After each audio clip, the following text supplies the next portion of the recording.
Hello, beautiful love goddess. Welcome back to a recording of another episode of the Love Goddess podcast with your host, Katya Melvin. And today I want to share a story with you that was inspired by a question I received from one of the love goddesses that came to my Ignite Your Sexy workshop. She has shared with me a story how she goes on these dates and keeps repeating some form of a pattern where she is trying to find her husband. She is in her 30s. She wants to have a baby, and her clock is ticking is how she worded it, and she really wants to find someone she can create that life together with and become a mother and fulfill herself in a role of being a mother, being a wife, being a woman. She is looking for relationship security, and so she was telling me about her plans and how she meets people and how she assesses them and how she judges them. However, she also expressed very closed off body language, and her actions contradicted her words. She was very closed off emotionally in her body language to meeting new people. And during our conversation together, she has shared that she has a belief system of being like that the world is such an evil place and people have even intentions and evil ideas, and they want to only do bad things with you. And so her body language was very closed off, and she was emitting that closed off energy from everything that she was doing, even just by talking with me. And we sat down with her after the workshop, and she has shared with me a little bit more of her story, what she's looking for. And this woman had it all planned out. She had her idea planned out of who the man is. She had a very judgmental approach to men she was meeting, on top of being that fearful, being in that mentality of, hey, the world is this evil place and I need to be careful who I open up to. And all of that resulted in very closed off body language and very kind of like she was signaling with everything, her presence and how she was positioning, like, don't come to me, I don't want to talk to you, I don't want to be approached. And so these are the kind of results she was getting. But she also shared with me that she is having a pattern of low vibe men that she is meeting. And so I want to talk on one of the aspects of this conversation that her and I had, and I want to talk on the second aspect of the conversation in another podcast episode that we'll go ahead and put it on a schedule. However, today's subject is resistance. The whole idea of I need to have a man because I'm running out of time. The whole idea of I am terrified to be alone in this life, and yet her mentality and that's why she was not getting anywhere. It's because her mindset was contradicting one statement. I don't want to be alone. I want to have a man who will protect me and create a family with me, and so I'm not all by myself, right? And then this other idea, oh wow, the world is really scary place to live in, created so much resistance. But on top of that, she was putting so much pressure and so much agenda into the fact that she needed to find a man to marry. She needed to find love, and she had these, like, I started going, it's like before I was dating on Tinder and dating on Bumble and all these online dating, and that's, I'm sharing her story from her own words, right? Then I realized that, like, the men I'm meeting in these places, they're no good. I'm meeting low value men, all that stuff, right? So she said I switched to going to networking meetings, but the people I meet at networking meetings are married. So she's like, and I started going to wineries. So now I try to meet people in person. So she has these plans of actions. And yeah, great. She's like going to places and doing things, but she's going to places with this very specific agenda to find the right man, to be the huntress. And that is exactly what prevents her from finding the man. Right? So, and let me prove my point here. And this is where I'm gonna share my story of how I met my husband and what do I mean by releasing the resistance, right? That agenda is that I need to find the man, is resistance. And we are like wrapping into even deeper spiritual principle of surrender and resistance. That's how your normal life stuff, relationship stuff, business stuff, all connects and comes down to spirituality. We are tying this principle of surrendering the outcomes, surrendering our agenda, surrendering our plans to God, Allah, universe, you name it, right? I'm going to use the word universe. You can replace that word with whatever belief system you have. And so surrendering that outcome to higher force, to higher mental plane or whatever, right? Surrendering that resistance, because it is nothing but resistance. It's agenda based, fear based idea that I have to find the man by this time, because then I'm not gonna have enough time to give birth to a child, and all that over and over and over and over. That is what detracting, that is what creating this misalignment with her true desire. And her true desire is to be the energetic match to that person who will come into her life. However, the only reason why she's not matching to that energy is because she's now in the energy of fear. What if I am not gonna find that person? What if? And this is an energy of resistance. And if she continues in that energy, she's not gonna find that man. And so with that being said, I'm going to share my story, and then I'm going to share stories of some other women as well. My story of releasing resistance. Back in 2005, when I first came to the United States, I was 19 years old. By that time, I probably had 7 sex partners, if not more.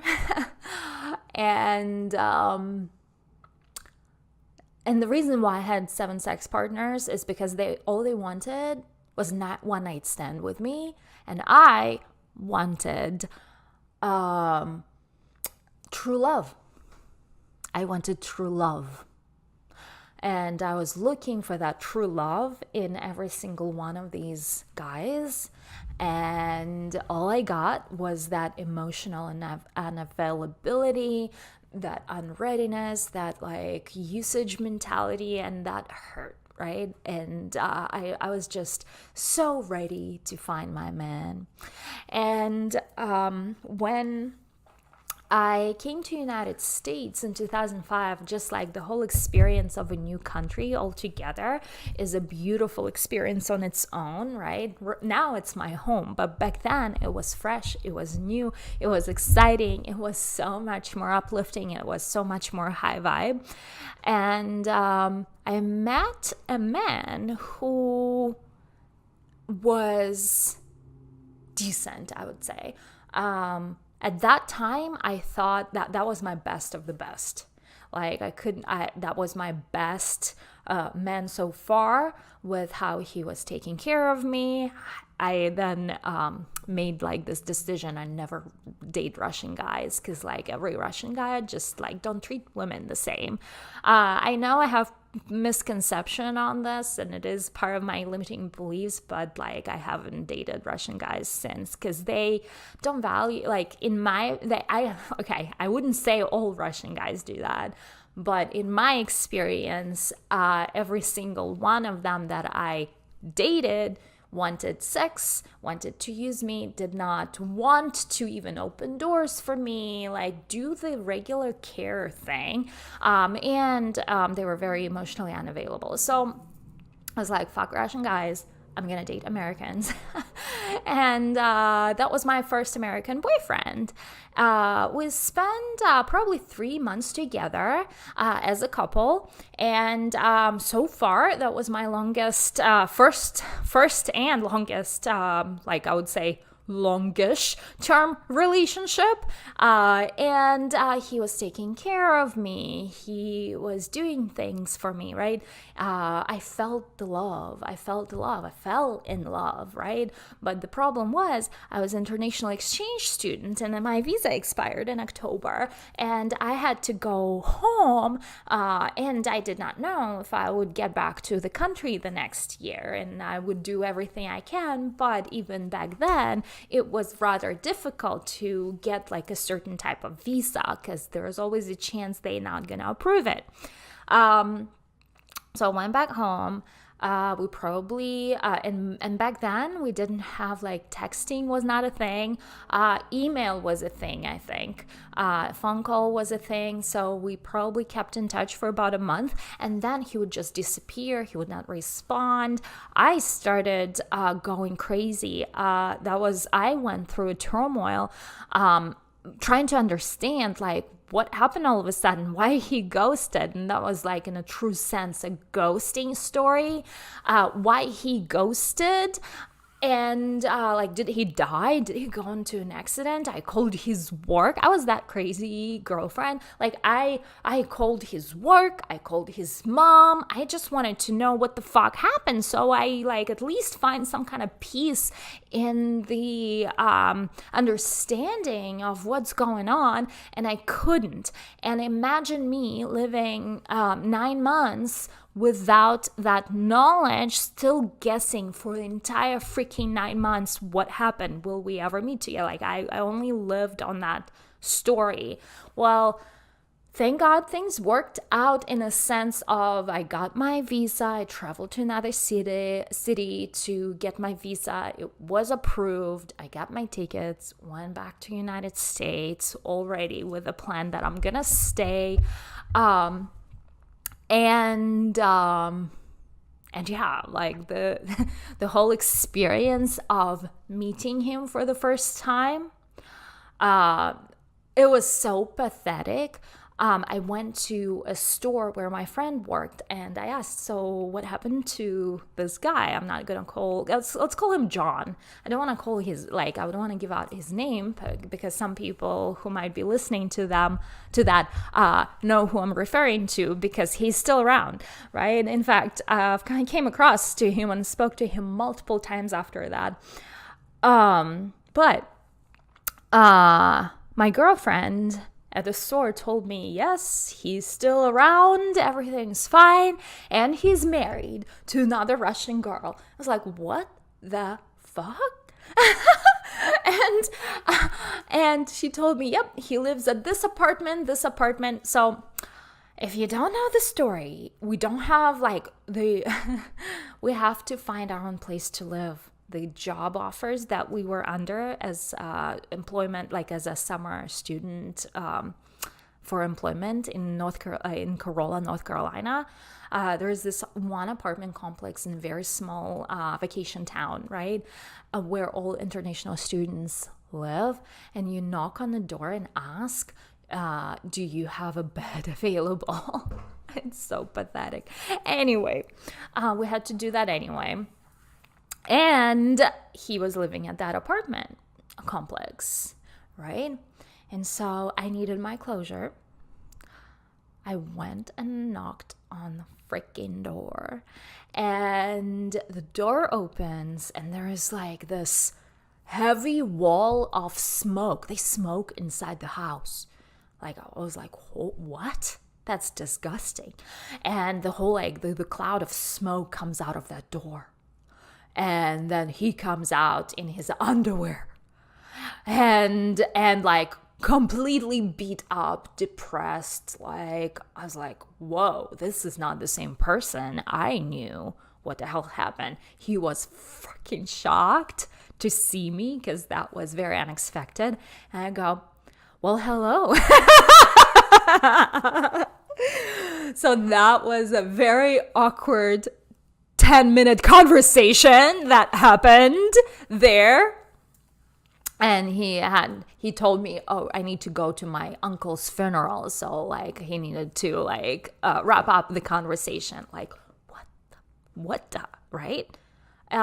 So anyway, that was my story of what I thought was love that did not work out. Again, right? Number 7. So at that point, I was so done with all these people. I was so tired of, looking for that love and it's not coming to me. And I just said, you know what? That makes me so angry. Everything makes me so angry. At this point, I am done looking for love. I am done looking for love. I will not look for love any longer. I'm gonna be pissed at all the guys. Period. I said it. I said it to everyone around me. I said it to my girlfriends. I said, I'm gonna be a bitch. Like, everyone is a player. They use me. I'm gonna be a freaking player. Right? That's where my roots of femme fatale came to life originally, right? That's where it all started. That's where it all originated, because I was so mad at the entire manhood because I was so broken and so hurt and I could not find my love and I was so upset and pissed and all of that, where I said, I'm going to be a player. I'm going to play guys because they play me all the time. And I'm done being played. But the story of release. So I released my looking for love agenda, which I've been in probably since I was 11, if not earlier, right? Like, I was looking for that love and I wanted to be loved and appreciated and worshipped and all of that. And I said, fuck everything. I'm done. And not even kidding you, 3 days later, 3 days later, I meet my husband. 3 days later, I meet my husband. Universe works quick, like very quick, right? When you release your resistance and become unattached to the result and the outcome that you're looking for. So people think, why are you so spiritual, woo-woo, wah-wah? Like, no, this is the rules to life. That was my pattern of thinking. Spirituality has nothing to do with life. No, it has everything to do with life. That's how you work the life. You play the game of life. I learned the rules. I'm teaching this to other women. And so anyway, I meet my husband and I'm in this really kind of mentality of being so pissed off at other people and at other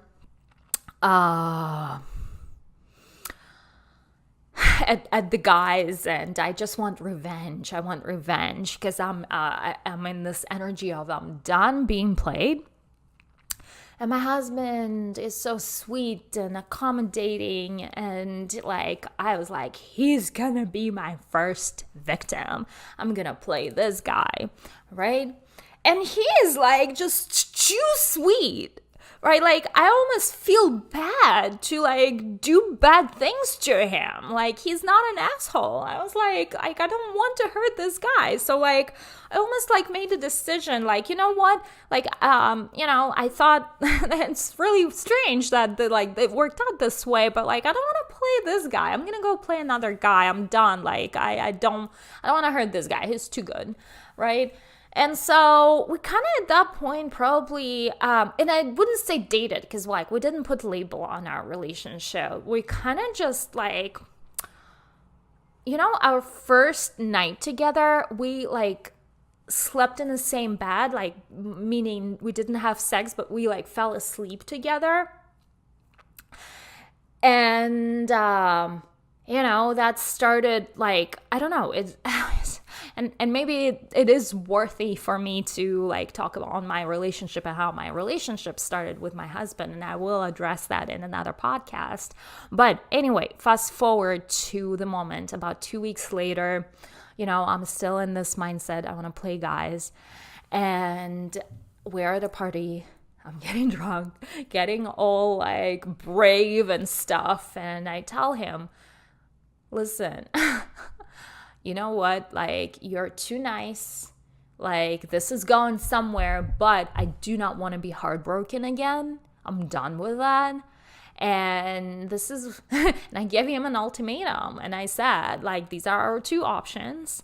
Option one, we either doing this and we're going for a long-term relationship. And that's where, and we'll proceed that route. And if that's cool with you, great, we'll do that. Option two, we break up like right now. And I'm kidding you not, this is exactly what I expected for him to say, is that, yeah, I don't want long-term relationship. Well, like, we're going to break up. I 100% expected to break up with him at that moment. I did never expected for him to say, I want long-term relationship.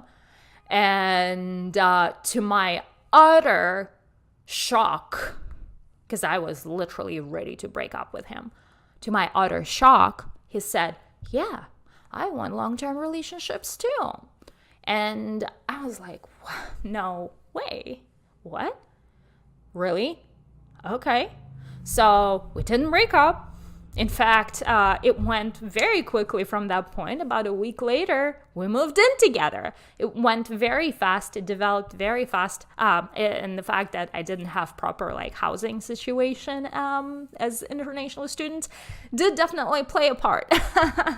But on that story, another time. And guess what? We are 17 years together at this point. It's 2023. We are 17 years together, and still together, still married. In fact, I consider myself so incredibly lucky. And all of that to say, this is what happened when I chose myself first, and I decided I'm not going to be played anymore. And second, I released my search for that true love that up until then I was looking for years after years, right? Like at that point, it probably been 10 years that I was looking for my true love. So with that said, it comes to you when you release that agenda, when you release that need to have someone by a certain date and go look for it, and it's just you when you have that resistance within you, and it is what you are emitting energetically, you will continue attracting some kind of emotionally unavailable guys with low quality or something. So my lesson to you, or the lesson that I'm giving you today, is release that resistance. And now I don't think we have time for other women's stories, but I will share with you the fact that so many women came through our boudoir studio space and said, when I chose myself and I started concentrating on getting my personal development up, focusing on myself, choosing self-love, that is when I found the one. He came to me. I didn't even look for it. He came to me, and I found the one. So my lesson to you, or today's lesson is release the resistance. When you release the resistance, whether it's in relationship, in other areas that you're struggling with, things just happen. They just come to you. You remove that resistance that is blocking for those things to come in.